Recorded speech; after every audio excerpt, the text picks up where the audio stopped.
58A live here at the Jamaica Information Service, our online discussion program coming to you live on Facebook. I'm your host, Vaughn Davis. Thank you to everyone tuning in wherever you are around the world. Thank you so much for your eyes. We really do appreciate them. And as you watch, remember to send in your questions and your comments so we can put them to our guests. And importantly though, like how we have your attention, do us a favor, no man. Share this video with a friend or 2 or 5,000 so we can have a very lively discussion. All right?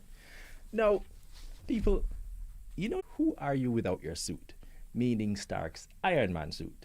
And Tony Stark utters his iconic answer.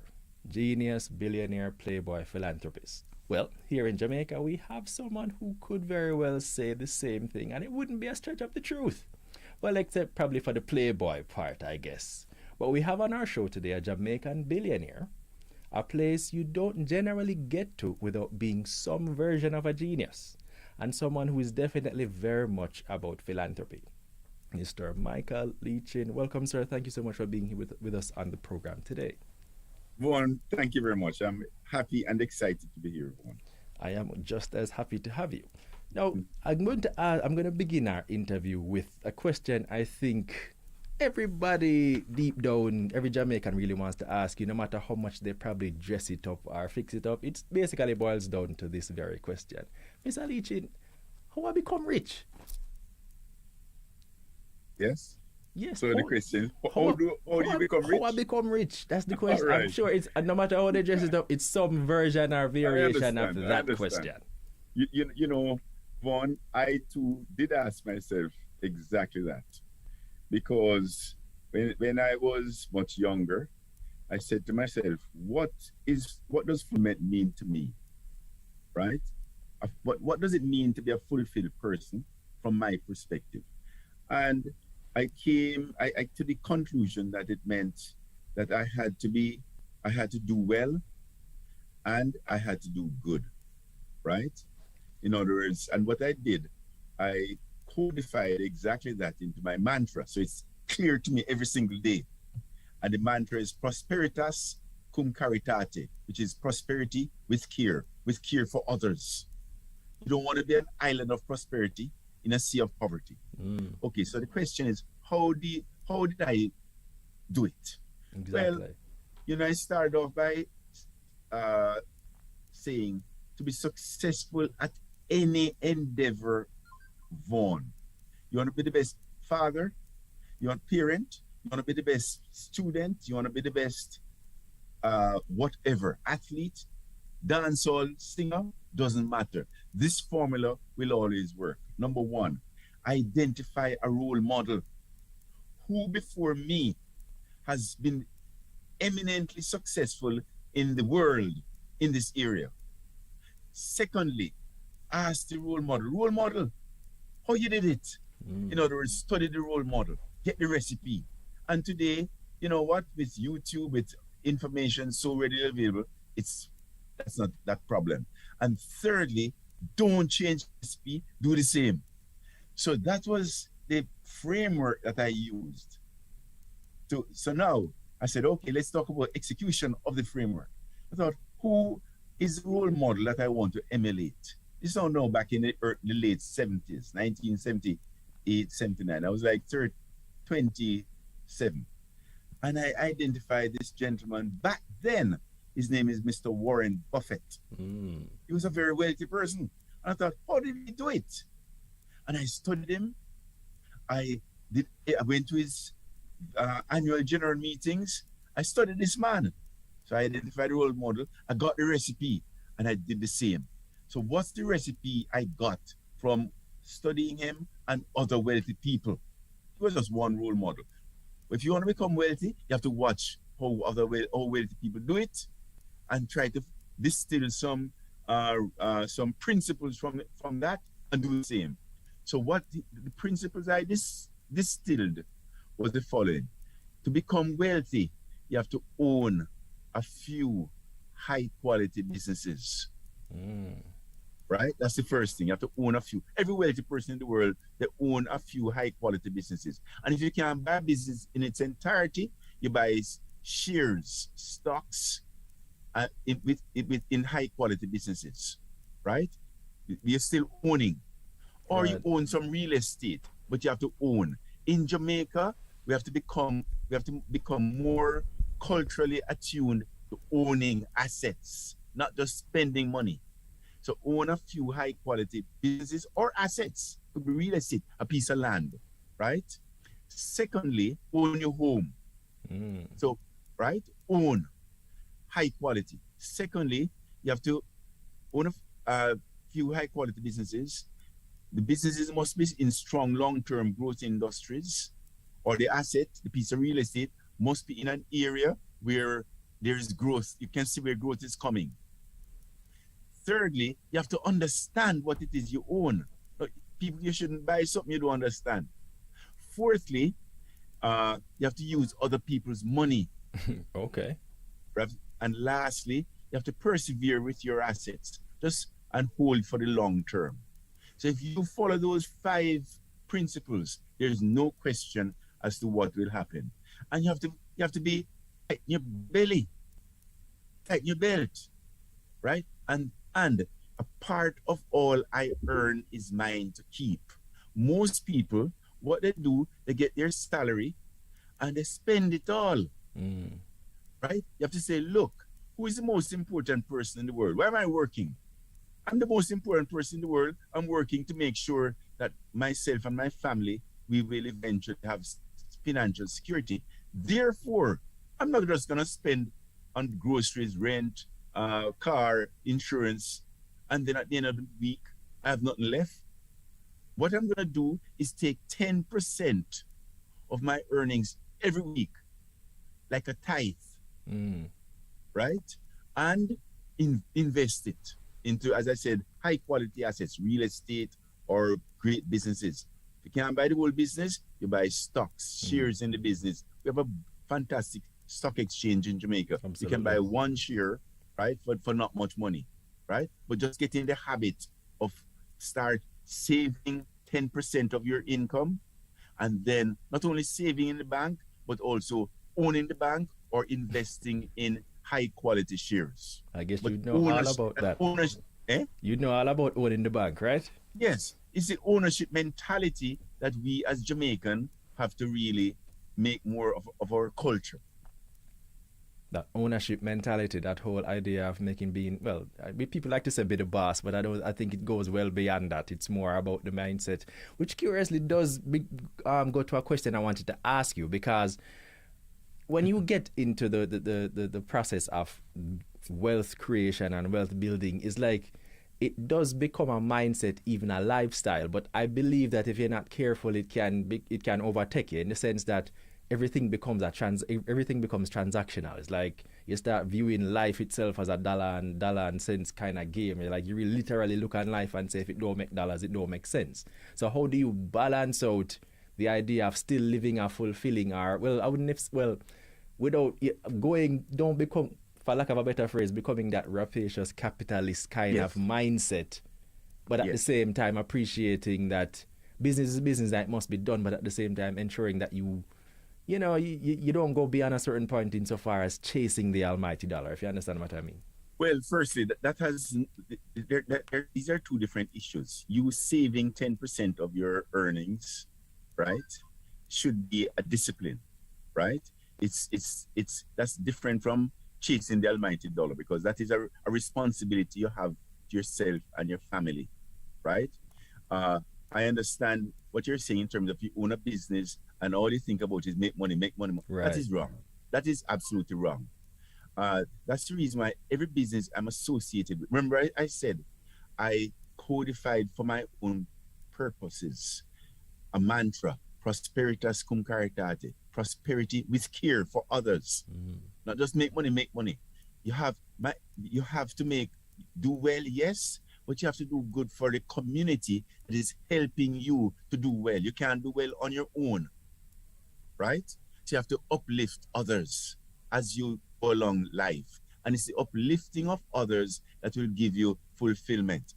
But the question you asked was, how do you create wealth? And I said, Vaughn, you have to save 10%. Then you have to own high quality assets, whether real estate or high quality shares on the exchange. And you just keep buying every week, right? And you look back 5 years, you say, man, look at how much money I've accumulated. So that's what all of us in Jamaica can do. It starts with being disciplined towards your salary and realizing that one cocoa fill basket. And one cocoa in this case is 10% of what you earn. And then you live on the other 90%. The 10% comes out first, not last. But there'll be nothing if your attitude is I'll see what is left. Yeah, that's true. Nothing will be left. Right? But if you say this is my commitment, this is my tithe, everything else, actually look at it another way. If you don't do that, what you're actually doing is keeping everybody in business except yourself. That's true. Word. If facts. you don't do that, right? So before I even go, let me just show some of the persons online. Hey, people, we're here talking with Mr. Michael Leachin. I believe he may not necessarily need an introduction, but for those who may not know, that minority of you, billionaire, chairman of the NCB Financial Group. All right. He's here with us, taking some time out of his schedule to share some of his secrets of success, things that he has worked on over the years that he can probably hopefully share with you and help you.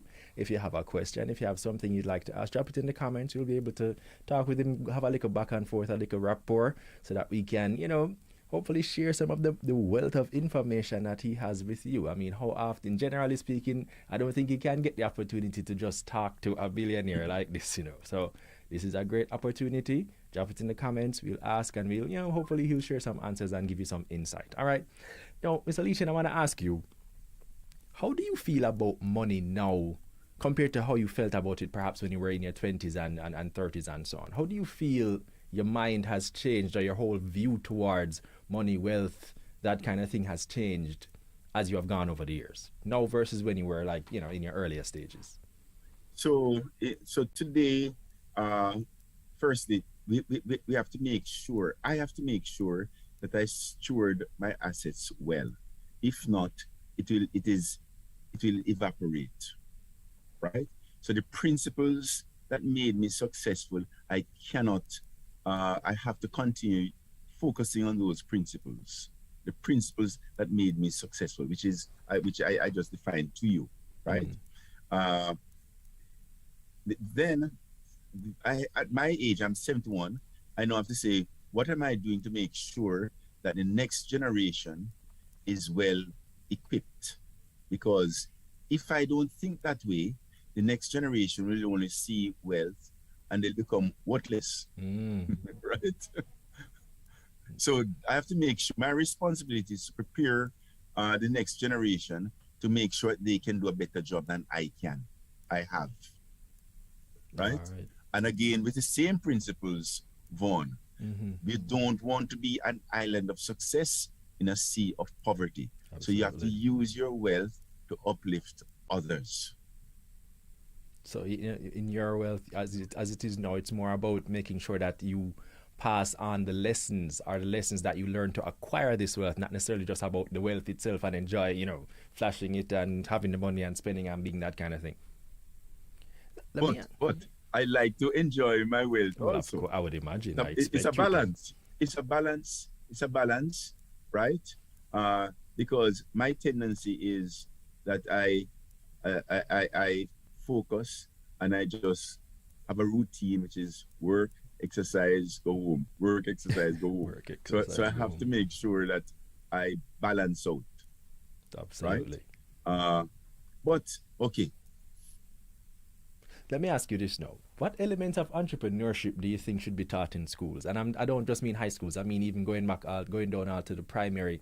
If you even want to be dynamic or disruptive, you could even say early childhood. But I suspect primary is where it's going to probably start sticking the most, and that's where we can start changing the mindset and getting more of the youngsters to appreciate that is a disposition insofar as wealth building and the kind of mindset of entrepreneurship and understanding how to grow beyond a certain point. What do you think should we start emphasizing at that level right now? So we should start emphasizing at the formative years level concept of possibility thinking. Anything is possible. Remember, my mother when I was born, was unemployed. She was 18, and she was taken by the helpers at the local supermarket in Port Antonio. She and I. So for the first 6 months, we were taken in by the helpers and looked after by the helpers till she got a job. Right. So what should we be teaching our kids? We should be teaching our kids that look, anything is possible, especially in Jamaica, right? Because we're all equal in Jamaica. We can go anywhere. So confidence, right? We should also be teaching our kids that they should all look to role models, right? We should be sensitizing our children as to, so tell me, who is or who are your role models? And make sure our children consciously choose good role models, consciously. If not, they will just choose, it's easier to get distracted by the flash than to get distracted by someone who is disciplined, than to focus on someone who is disciplined, especially if you're young. So what we should be teaching our children is, look, choose the right heroes from early, choose the right role models. Then you get the recipe from the role model, and we will help you in school to do that. And then you just execute it. So we should set aside time in school to help our kids to choose proper role models. So when I think about it now, however, it's like we have a situation where a lot of the youngsters, let's even go and say it, at-risk youngsters out there. Yes. The idea of choosing somebody who's disciplined and so on, it sounds attractive, it sounds logical, but it's the disciplined, person, based on just the whole factor of time in success. In many cases, the person who is disciplined and so on is going to take a couple of years before he actually realizes the success that he wants. But when you look at the guy the young youth who is thinking about scamming or thinking about, doing something antisocial or criminal. Right? So why? You know what? We have to show both sides of the coin, because those people will eventually go to jail. Facts. Right? And they lose it. That's a flash in the pan.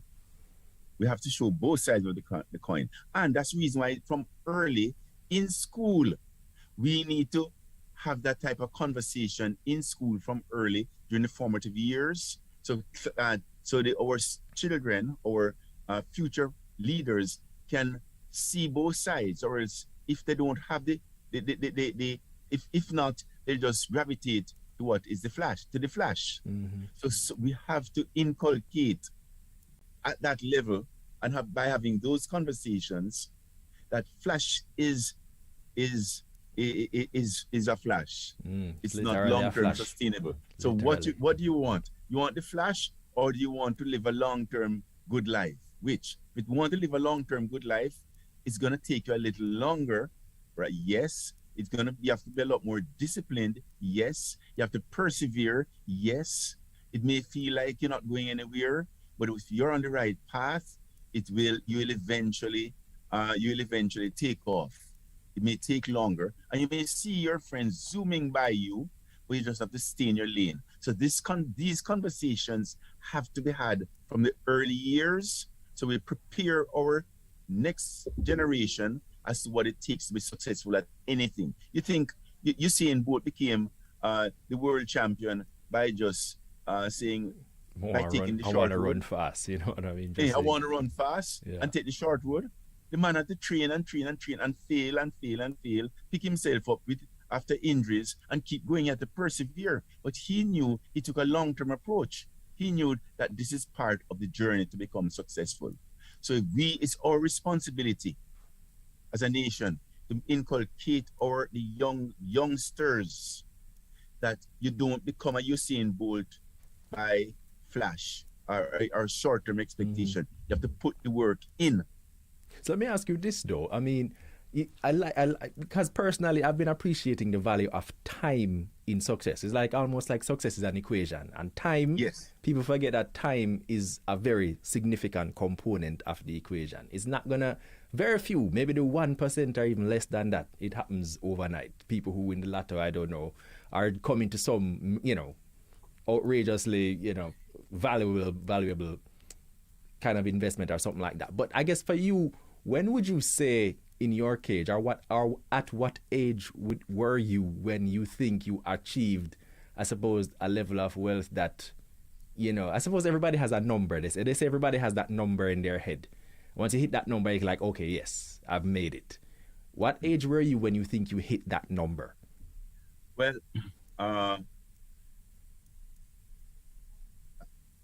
the number when I could do what? Retire? Yeah, the number when you could say, okay, yes, I am financially That number secure. keeps moving. I know that number will always keep moving, but realistically, when you're at the billion mark, you would have passed that number a long time ago.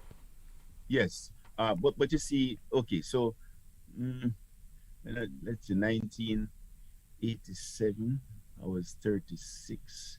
But when I was 36, right, I felt I had choices. I had the wealth that I had choices. I could do different. I had more freedom from what it is I was doing, but I chose to keep doing that got me there, because, as you said, it takes time. In fact, Albert Einstein, when he was asked, once said, the eighth wonder of the world is compounding, right? The eighth wonder of the world is compounding. And compounding is something that we really should teach in school also, because most people, they look at life in a linear manner, right? You put out a little bit of effort, you expect to get a certain amount of proportionate return immediately. You put out more effort, you expect to get more return immediately. In other words, just a 45-degree line going up. That's what people expect. But life no goes so. True. Yeah. Life, you put out effort and you get for a few years, you get minimum return. So it's like you're going along the hockey stick, they call it. You're going along the handle of the hockey stick. You put out effort over time and you look back and say, man, I'm going along, and seeing no results. Sure, it's not work, but you have to persevere. You put out more effort, and you say, man, this thing not work, but I'm gonna persevere. And then you start going up the curve of the hockey stick now. You pass that inflection point, and when you pass that inflection point, you put out a little bit of effort, and you get a huge amount of return.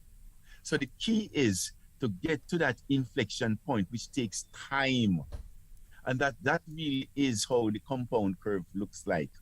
In fact, there is a talk I give it's on YouTube.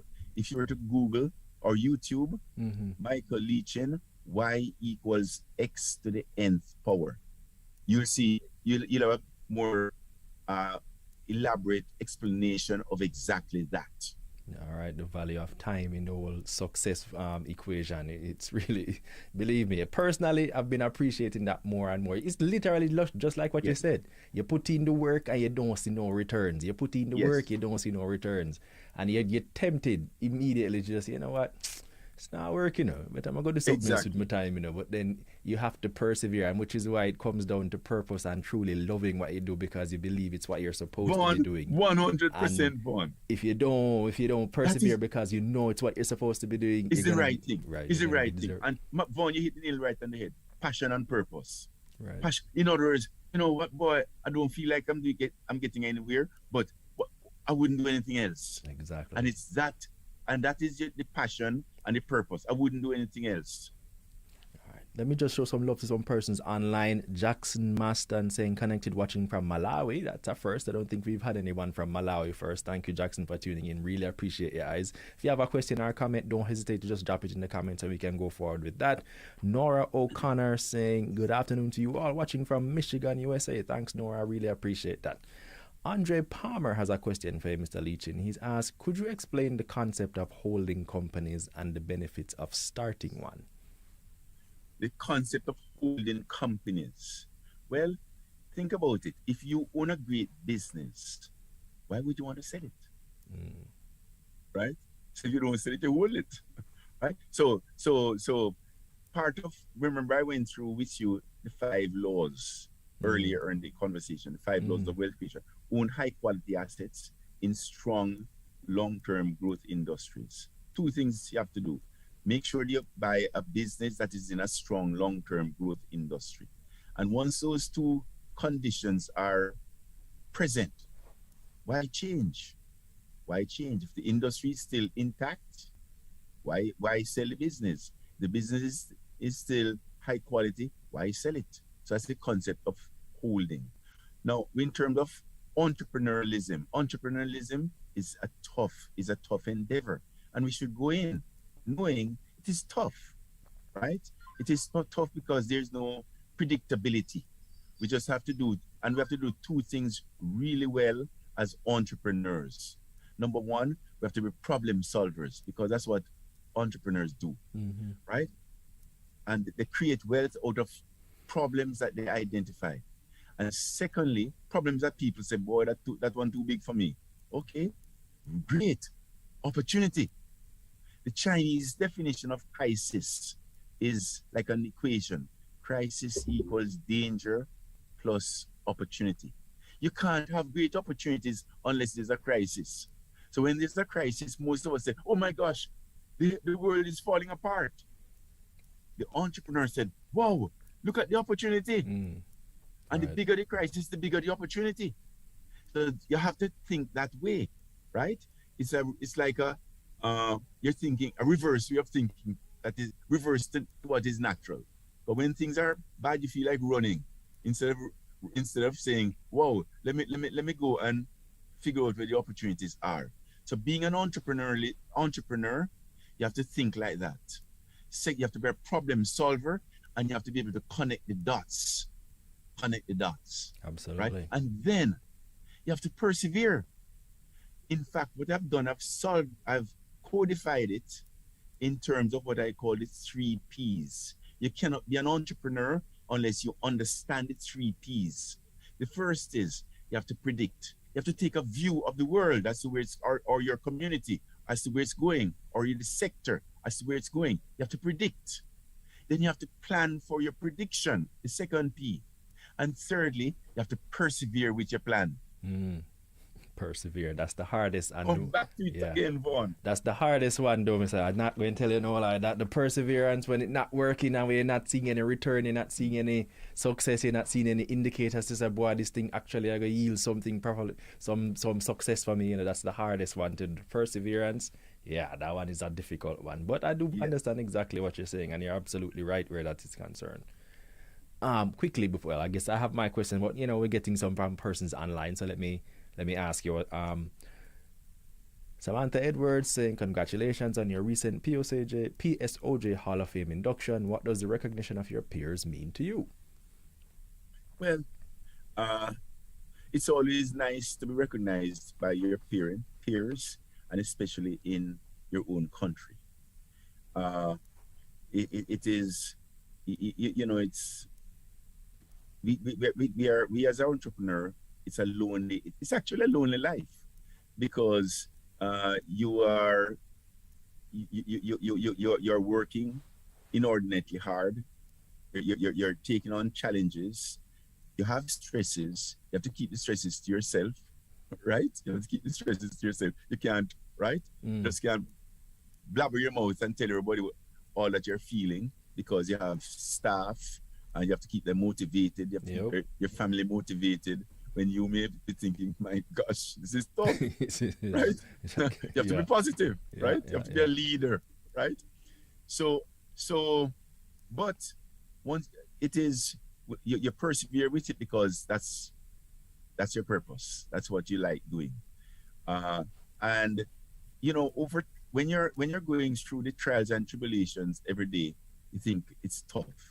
Then you look back, and looking back in 5-year blocks of time, you say, well, I did advance somewhat, exactly. Right? But when you're going through it, you don't feel like you're advancing. But when you look back, you persevere. You look back in 5-year blocks of time, you say, man, we have made some mileage here. So that's it. To going back to be honored by your peers, it's humbling, and it's part of fulfillment. Well, all right. So two comments here from Jermaine Johnson online. Jermaine says, "Thanks for sharing your experience, Mr. Chin. I appreciate the insight." And he also was asking, Mr. Chin, what does it feel like to have a lot of attention directed to you because of the level of success that you have amassed? Does it feel pressuring? No, because you just know that when you're successful, it's part of the course, right? Uh, it's par for the course. But once you don't allow it to affect who you are and think that you're greater than you are, then you'll be fine. In other words, you have to maintain your humility and realize, success is fleeting. If you don't, if you don't keep doing the things that made you successful, in other words, if you stay in bold, stop training, what's going to happen to you? Lose. You're Simple. going to lose. Success is no different. If you stop doing the things that made you successful, keep training, you're gonna be unsuccessful. And it's very easy when you're successful and people pay attention to you for it to fly to your head and they say, "I'm good, bro. I'm good. I can stop. I can now stop doing so many things that I have been doing." And then you change. What you're actually doing is changing the formula. You change the formula, you're gonna get a different result. So I stay in my lane, in fact I codified a framework to remind me of what to do. It goes like this: success begets complacency or arrogance begets failure. You become successful, you tend to become complacent or arrogant. You're arrogant and complacent, you're gonna fail. I don't want to be a failure. So I keep that in mind, and the antidote to that is keep doing what you did in the first place to become successful. Also, on that score, to be successful at anything, there has to be a combination of fear and excitement in you at the same time, right? Because most people, we try to avoid fear. But if you avoid fear and you only have excitement, you won't be successful. That's true. If you have excitement and right and no fear, you can't be successful. If you have no fear, you're probably not dreaming big enough. You're probably not thinking big enough. Exactly, Vaughn. So you have to have both fear and excitement at the same time present. That is the antidote to complacency. All right. Jermaine says, "Thank you for your response, Mr. Chin. Much appreciated. One Titch." So I suspect is a schoolmate or, somebody from Titchfield representing for Titchfield out there. Now, our people, while I'm at it, I have to keep reminding you that, hey, this is a back and forth conversation. We like to loop in our audience as much as possible. If you have a question, something you want to ask Mr. Chin, drop it in the comments and we'll slip it in and get him as an answer and just share some more about his journey and his life, etc., etc. Now, Mr. Chin, I want to ask you, your greatest success, your greatest failure, what have they both taught you? My greatest success. What's my greatest success? My greatest success would be living a life, is having a good reputation. Okay. That's my greatest success, actually.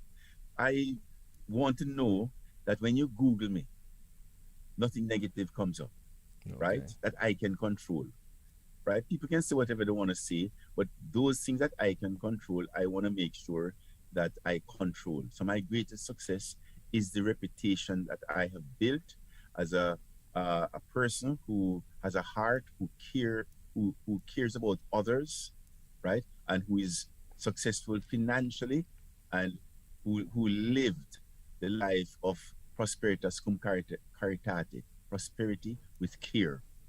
So that's my greatest success, having the reputation that I do have, right? In terms of my greatest failure, what would that be? Well,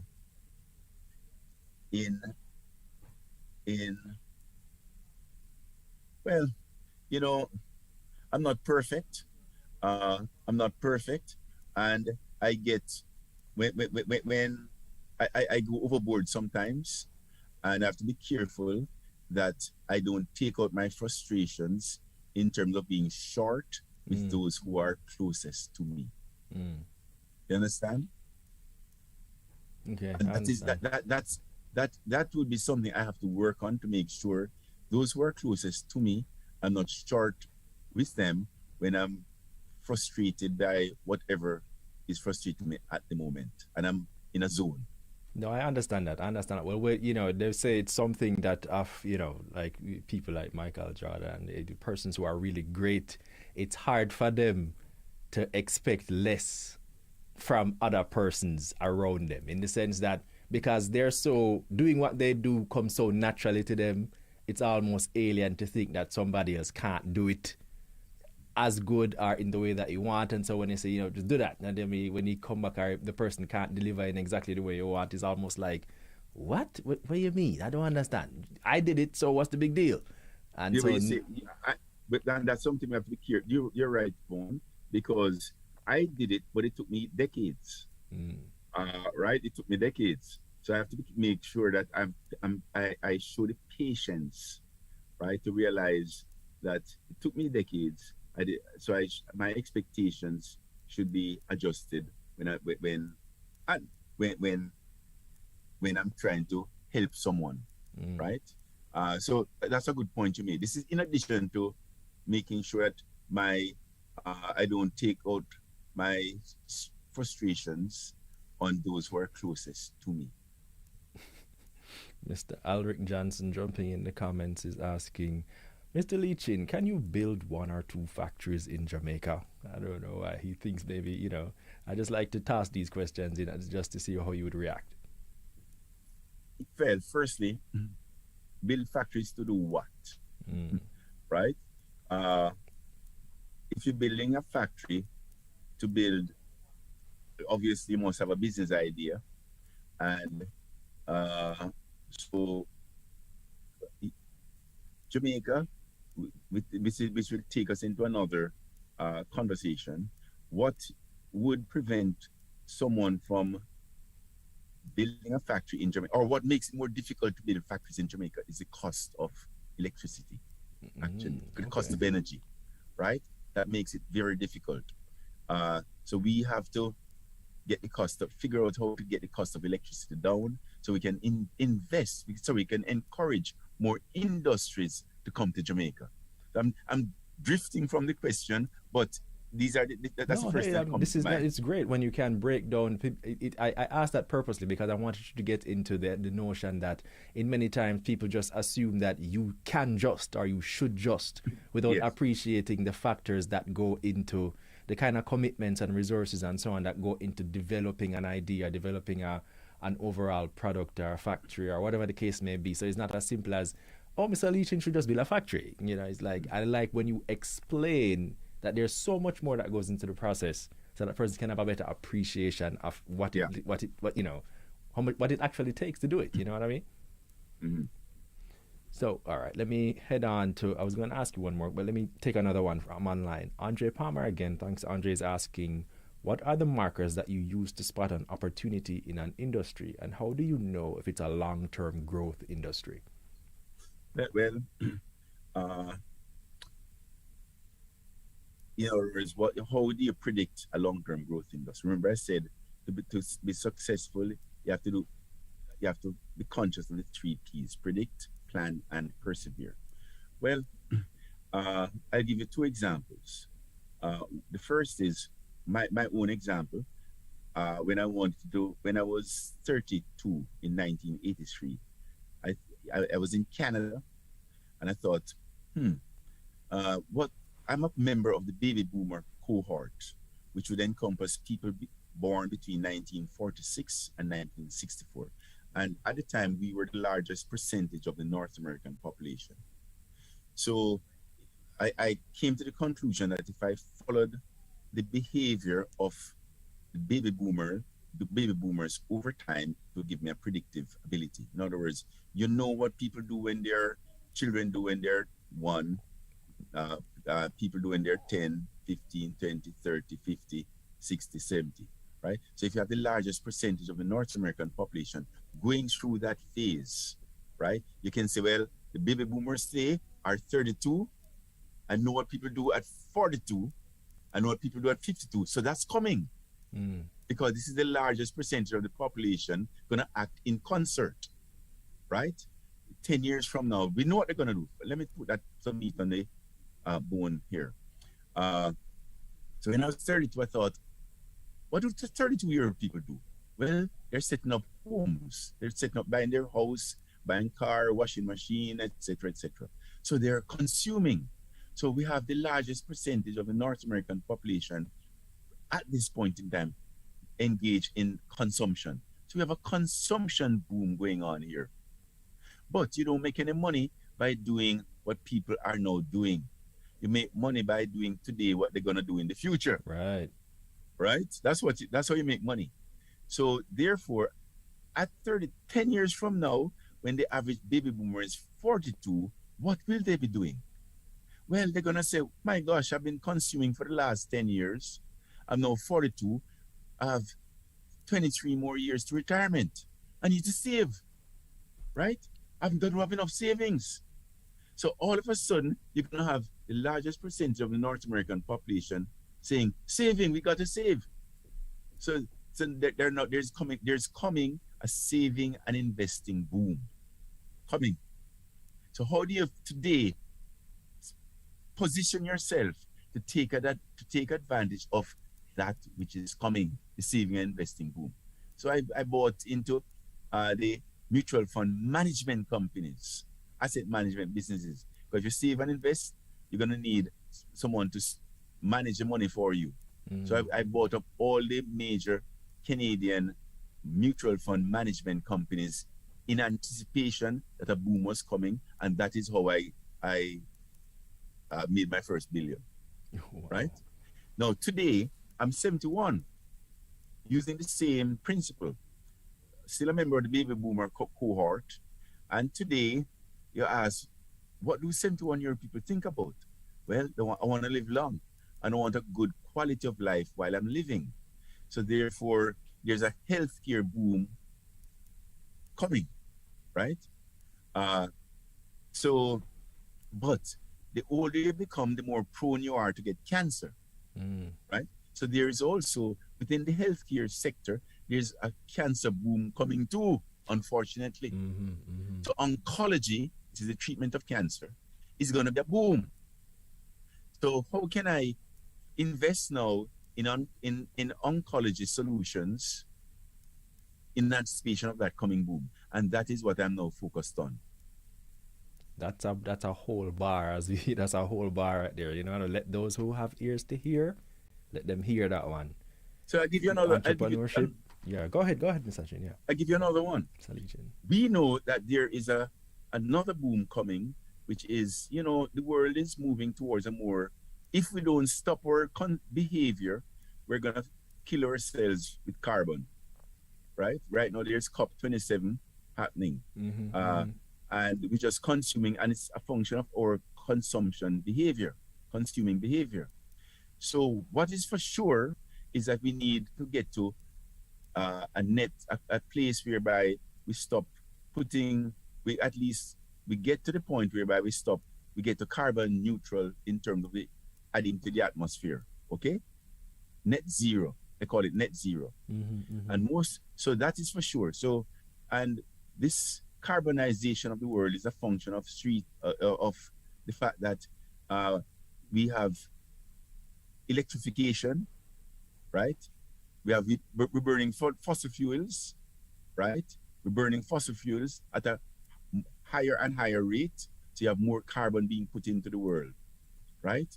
Secondly, countries also need to have energy security.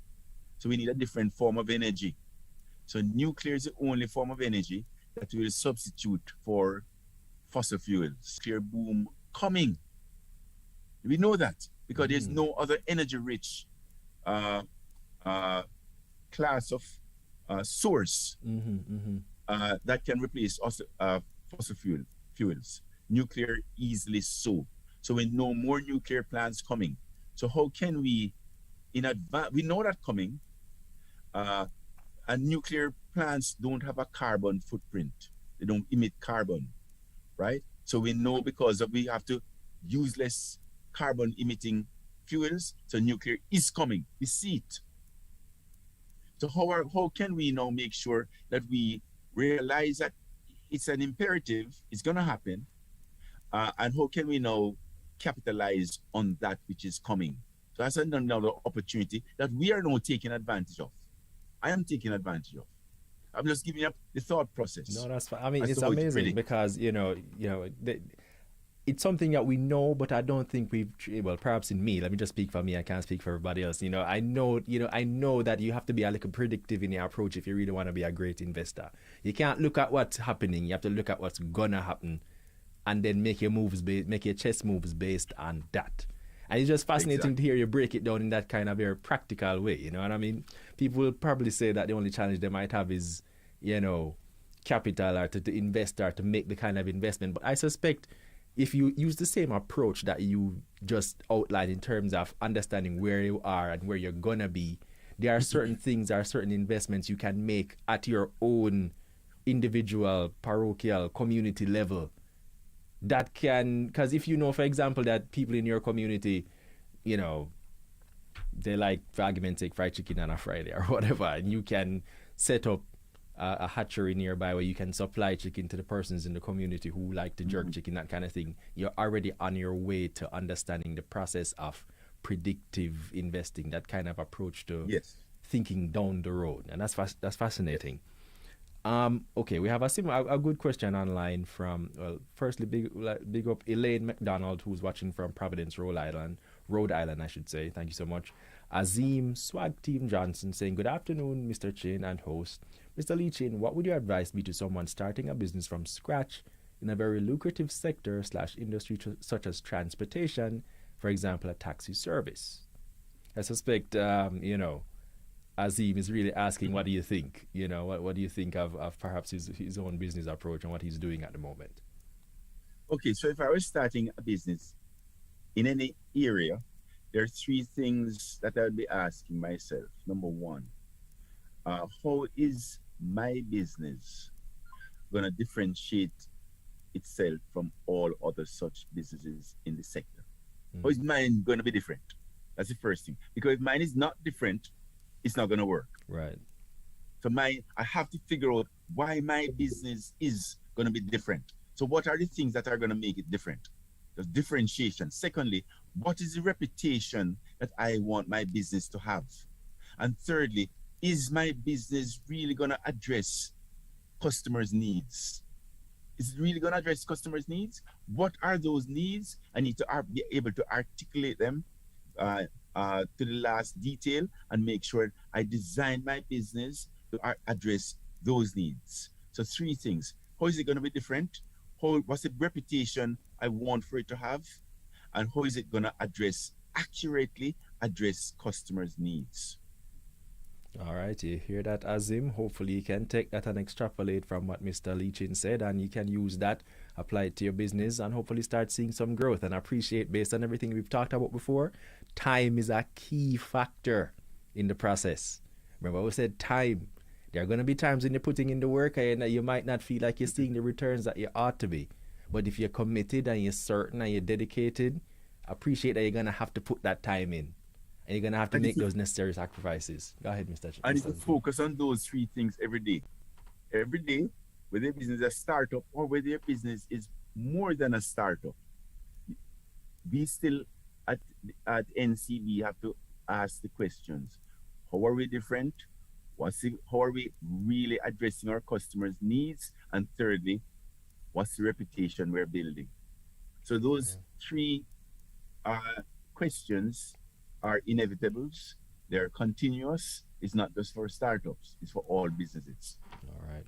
Let me ask you this. Let me switch things in a different direction just for a moment. Now, in business, businessmen often have to make unpopular decisions, just as a matter of course. It's just the nature of business. Sometimes a decision that is the best business decision may not necessarily be the best decision to, in terms of the impact on the workers, the staff, the overall, your reputation might even take a hit based on the decision that you have to make. Now, how do you reconcile making those unpopular decisions, even as you're trying to make a sound business decision, but you're going to have to make a decision that's unpopular? How do you reconcile making those kind of moves going, as you do? Vaughn, in life, we always have many forces tugging at us, right? There are many distracting forces tugging at us every day in everything we do, including business decisions, many distracting forces. So you have to be clear. In other words, put another way, how many masters can you serve, right? How many masters can you serve? So you have to be clear as to who is your master. And the master in a business is really making sure that the whole of the business survives over the long run. As a master, right? Because if you have difficult decisions, you superimpose the questions at hand against the background of how is this going to affect the whole of the business in the long run, right? Well, because I may have to let go some people, but I'm thinking of those people may be cancerous. I have to think about the whole of the business in the long run. So once you think that way, you know who your master is, right? It's easy to make. It's not easy because there's the emotional part, but you know what you have to do. Now, once you know what you have to do, the next question is how do you execute on it? Right, you can do it, right? You can do it in a callous way or you can do it in a caring way, but you know the end result is going to be the same, right?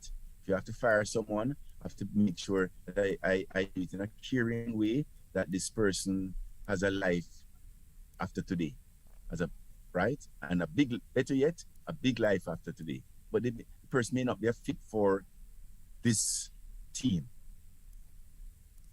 Right. So you just have to make the decision without.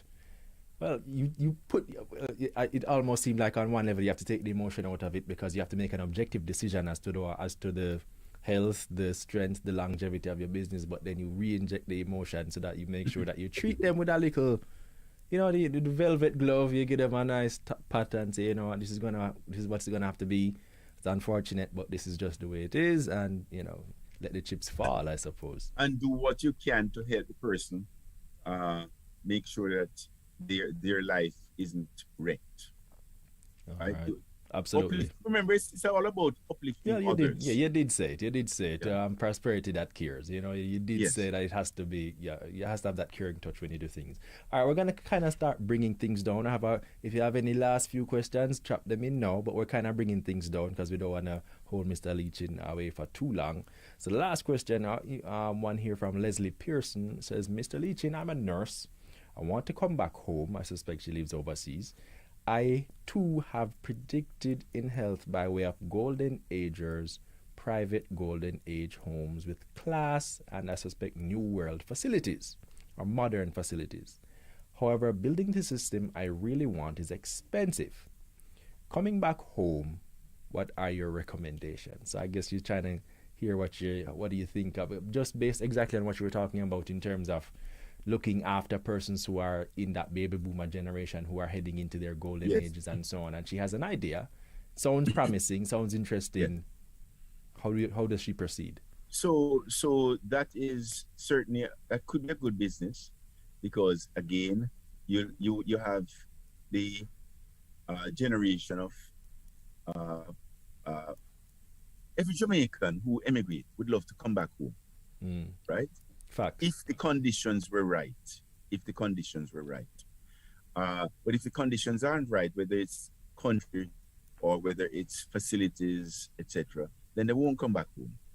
So in this case, if she wants to she wants to have retirement home or a nursing home at the right. So there certainly is a market for that in Jamaica. Certainly is a good market for that in Jamaica. Again, she now has to go through the process. How is my nursing home going to be different from all the other nursing homes in Jamaica? The differentiation. What's the reputation my nursing home will have? And what are the services that I have to give in my nursing home that will really address the needs of my clientele? So the business can be a good business. The conditions are there. It's now the execution of uh, of doing it. Right off our The business execution plan. and the relentless execution towards differentiation, reputation, and addressing clients' needs relentlessly every day. All right. And if you keep those things in mind, the business, there's no question your business will be successful. Absolutely. Yeah, it's been really, I mean, I expected to learn a lot, but it's so great the way how matter of fact and down to earth your delivery is. That is very, like as I said, we talked about it when we were starting the interview, that this is not meant to be a kind of highbrow kind of approach to how we share information. I want it to be as relatable as possible. And kudos to you for understanding the assignment. Your delivery is always right on the ball in terms of what people need to hear. No fluff, no. I suspect that may be how you approach business as well. You just get right to it and deliver what you're meant to do as you operate and do your different duties, right? I know no other way, sir. All right, fascinating. Okay, Leslie's just a follow-up question from Leslie saying that's the thing. It will be exceptionally different, but it's very expensive to put in the infrastructure. Well, I suspect, Leslie, you just have to proceed and persevere. And if you really believe in your idea, you just have to follow the route and just believe in it and go forward. And with relentlessly pursue it and but tell Leslie, what it means. You see, if you have a great idea, right, you'll be able to find people who will say, "Boy, Leslie, that's a good idea. Maybe put some money in with you." Right? You don't have to own the whole thing 100%. You're right. Bring people in with you who are like-minded and give them a good return on their investment. Absolutely. Leslie, you hear that? That one right there is a whole bar. You need to put that one in your back pocket right now. Attracting investors is, curiously, Mr. Leachin, that's something I do want to ask you quickly, even as we're trying to bring things down. Insofar as attracting investors, we always, as people discuss the process of attracting investors, we appreciate that in many cases, those initial stage one investors are always your friends, your family, the persons immediately around you. But still, you have to sell them. So how do you sell them on your idea and your dream to make them appreciate and actually be willing to put that money up? Sometimes out of their own savings or their own personal stash or whatever, putting themselves probably at a little bit of risk. But, how do you help somebody to sell themselves to be able to take advantage of those kinds of opportunities? So that's advocacy, right?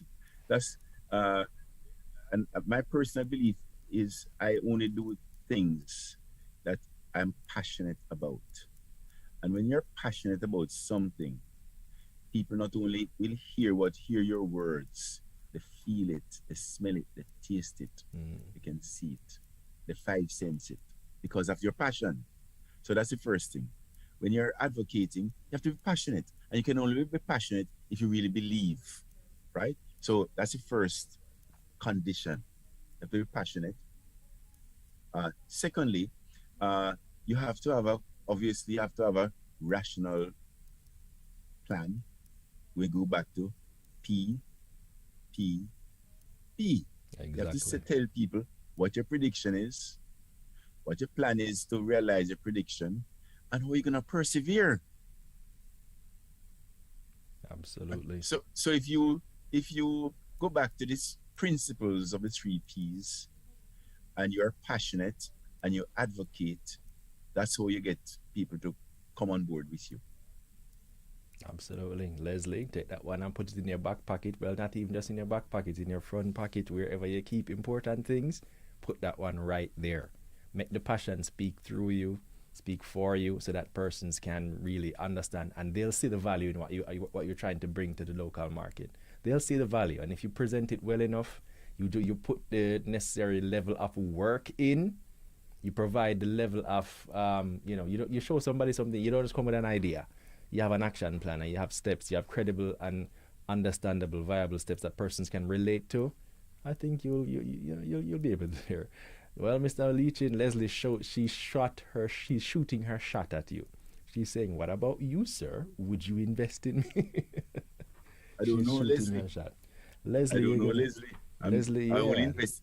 Firstly, I only invest in things that I understand. Mm. And I leave it one, Vaughn, Mm-hmm. in terms of a framework that I use that will help me to develop long-term relationships. You know, I look for a long-term relationship to be sustainable.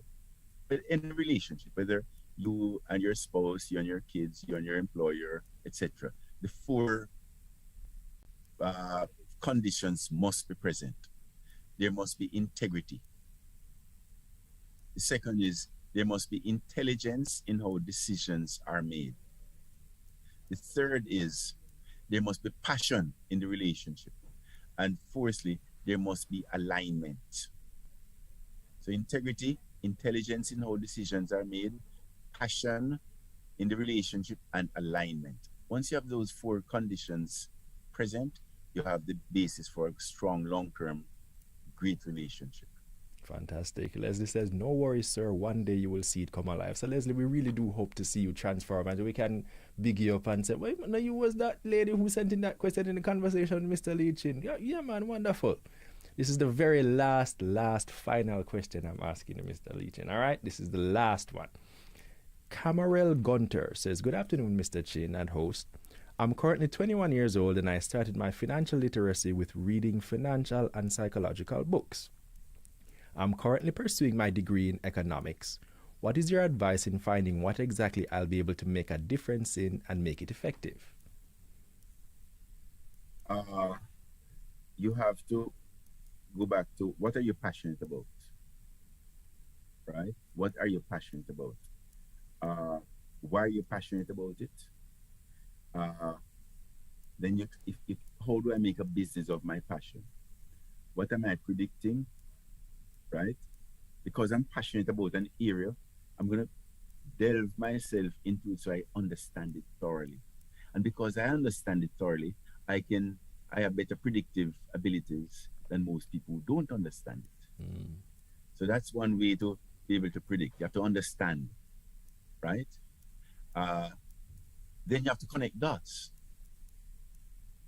So so passion, do things you're passionate about, then invoke the three P's: predict, plan, and persevere. Camarel, I hope you got that. That's deep, believe me. That's spoken from somebody who's been doing this for quite some time. You know, it's funny, we often think there's some mystical equation or there's some kind of special, you know, special road or journey that's going to just take us to success. Believe it or not, it's really just hard work, passion, dedication, and perseverance. At the end of the day, it's just being committed to what you want to do, focusing and working hard, working real hard to get there. And you know, Mr. Leachin, thank you so much for taking the time just to share with us. I want to just share with you a quick comment from somebody who was just very glad that they were able to be a part to hear the conversation that we're having. Jermaine Johnson, I think one of your Teachfield graduates, saying, JIS, thanks for engaging Mr. Leachin to share these extraordinary insights with us. This is information that one could otherwise have paid to hear. You have brought us much value via this live stream. Thank you. And saying, and Leslie also is saying, well done, Studio 58. I appreciate this conversation. I just wanted to hear that to say that there are so many persons online just really appreciating that you are here at this moment, just able to share some of your own wisdom and your journey and your experience. Just they see you, they see themselves in you, I suspect, and they just appreciate that you're able to just take time out of your really busy schedule to just reason and talk and just just appreciate that you're, there's not much distance, but because we like to feel that maybe Mr. Leachin is jet setting all over the world, doing this, that, and closing all these wonderful deals and that kind of thing. So it's wonderful to be able to see you, talk to you, interact with you, and just appreciate and just soak up a lot of what you have to say. So I just want you to take that and appreciate that and really, feel that there are persons out there just appreciating that you provide a lot of, you are someone to whom they aspire.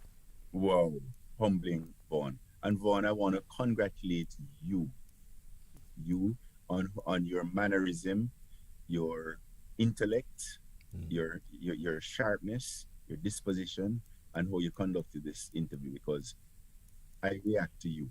I reacted to you. Well, So, I thank you for that. I try my congratulations. best. I But appreciate that Vaughn, very much. Vaughn, you didn't Yes. tell me that this was going to be live and interactive. Well, that's what we try to do. That's how we're trying to differentiate ourselves in the marketplace. That's how we're trying to establish, bring the JIS into the 21st century, so to speak, to let Yes. persons appreciate that it's a lot about, in the 21st century, it's about interactivity. People like to be able to see and interact with those making the news and doing different things. So the idea is to make sure that, there's no space, that we kind of close the gap a little bit, so that persons can really don't see the government or see the different personalities out there as away and apart and just people that we hear about and we read about. You know what I mean? We bring them closer so that they can have conversations and break down the walls of mistrust and break down the whole sense of government for this and government for that. But that's a conversation for a whole nother time. Maybe when you're in Jamaica, we can meet up and have a good one. All right?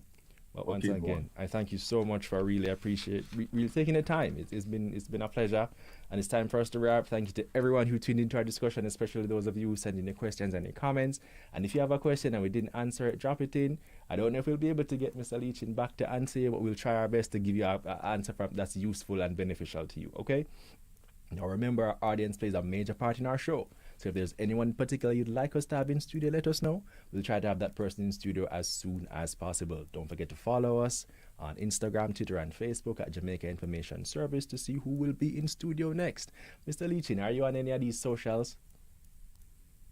No. Oh, man. We need to get your assistant on that. People want to follow you and see what you're doing. And yes.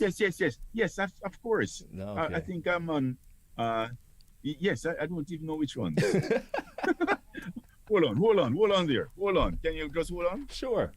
Let me call Trish and find out. Hold on.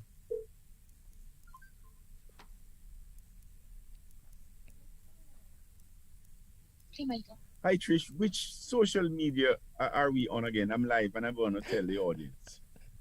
Which social media? We're on Instagram, we're Twitter, we are LinkedIn. Instagram, Twitter, LinkedIn. What's the handle? Yes. And okay. All right. Okay. What's Thank his you very handle? much. Ask her what your handle is, Mr. Hold on. Yes. What's yes. your What's your handle? What's your handle? Where can people follow you? What's your Where handle? can people follow me, Trish? Where can they follow you? Yes, he's asked. They just have to Google Michael Leachin and they'll pop up. Instagram, Twitter, it'll pop right up.